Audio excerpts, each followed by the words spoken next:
Persistência. Você deve ter notado que toda vez que eu atualizo a página, eu perco os dados que eu coloquei.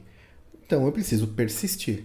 Como eu estou fazendo algo muito simples, eu não quero me preocupar em criar uma aplicação de servidor, criar uma API, configurar um MySQL. Eu não quero nada disso. Eu quero simplicidade na minha vida.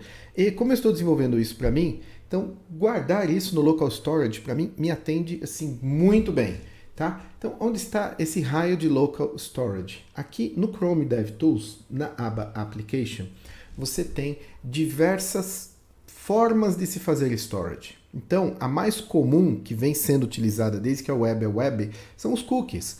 Os cookies, eles são uma forma de persistência, só que ele é muito rudimentar. Existe um limite de caracteres e existem limite de tipo do que você pode colocar. Então, nós temos outras que, dependendo do browser, estão ou não estão implementadas, tudo bem? Então, Local Storage foi muito falada recentemente, mas nós temos IndexedDB e WebSQL. Como definir qual que é a melhor? Nesse meu caso, eu poderia utilizar Local Storage numa boa, mas eu teria que fazer todas as operações manualmente. Felizmente, existe um pacote no NPM chamado Local Forage que faz tudo isso, inclusive determinar qual que é a melhor forma de se fazer a persistência disponível naquele browser, naquela versão. Então, deixa eu só pegar a página para que se tenha uma ideia do que ele pode fazer, tá? Então, por exemplo, você pode fazer só um pouquinho. Ó. Você pode colocar um item, tá? Na local storage. Você pode pegar o item, remover, limpar, pegar o tamanho e ler as chaves, tá? E fazer um iterate para que a gente possa ler todos os dados que estão armazenados. Então é isso aqui que nós vamos utilizar. No terminal, yarn add local forage. Enquanto é feita a instalação, eu volto no Sublime e eu vou criar um serviço, tá? Para que eu possa injetar este serviço aonde quer que ele seja necessário. Então, vamos lá. Eu vou criar uma pasta chamada Persistence. Dentro dela, um index.js. E, neste caso, o Local Forage ele vai trabalhar de forma totalmente independente. Ele não é um plugin feito para o Vue.js, nada disso. Então, o que eu quero dizer com isso? Você não me verá fazendo Vue use Local Forage, por exemplo, porque ele é independente, não trabalha com o Vue. Então, eu vou só importar. E aqui, ao invés de ficar usando local forage, eu vou simplesmente chamar de storage. Muito bem. E aí eu vou criar métodos. Então, export function add expense. E aí simplesmente eu farei storage set item. Deixe-me ver na documentação como que eu utilizo o set item. Então eu passo uma chave, um valor e um success callback caso eu tenha interesse nele. Então nesse caso eu vou passar uma chave que eu vou chamar de, eu preciso lógico receber a expense ID, que ainda não existe, eu vou criar, tá? E aí eu vou simplesmente colocar a expense ali. Eu tenho aqui o módulo criado e aí eu gostaria de identificar um lugar onde eu posso chamar esse método addExpense. O primeiro impulso seria fazer no form.view, aonde? Aqui onde eu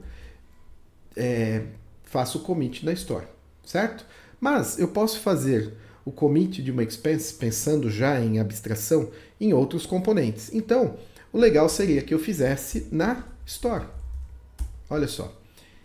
Eu faço o import de storage from um nível acima, persistence, que é a pasta, não preciso colocar o index.js. Na verdade não é storage, mas add expense, porque aí eu trago o quê? O método. Eu não estou exportando nada de default, tá vendo?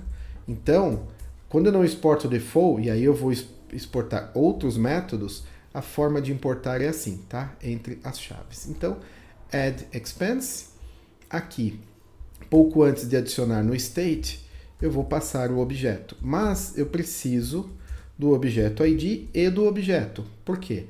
Aqui ele está... desculpa, não é isso não.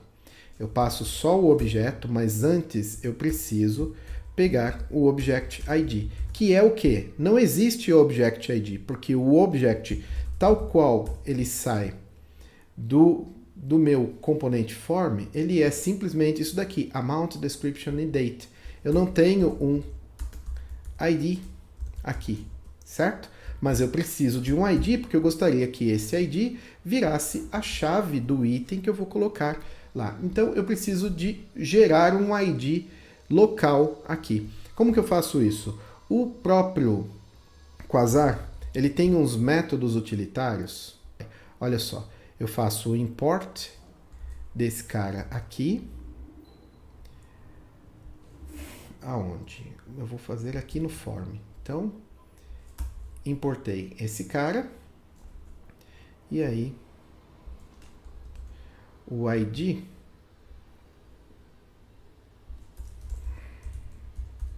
vai ser igual ao ID que foi gerado pelo utilitário do Quasar. Muito bem, então salvei esse aqui, salvei esse aqui, que aí eu não preciso mais, porque eu já tenho o Object ID, ele está vindo da fonte, tá? E aí ele será passado para cá. Então, vamos acompanhar.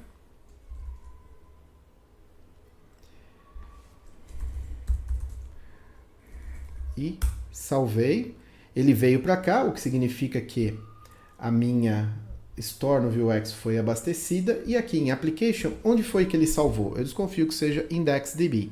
Local Forage, Key Value Pairs, e aí, tá lá. Ok? Eu vi que ele colocou 2 vezes. Será que ele já tinha algum anterior? Não sei, pode ser que sim. Eu já fiz alguns testes aqui. Para garantir, eu vou só limpar a minha storage, vou atualizar a página. E aí eu vou colocar de novo, sem qualquer coisa. Eu volto aqui e aí tá lá, tá? A chave e o valor. E aí, quando eu quiser mostrar isso na lista assim que a aplicação for carregada, basta eu ler o IndexedDB e abastecer a minha store. Mas isso será feito na próxima aula.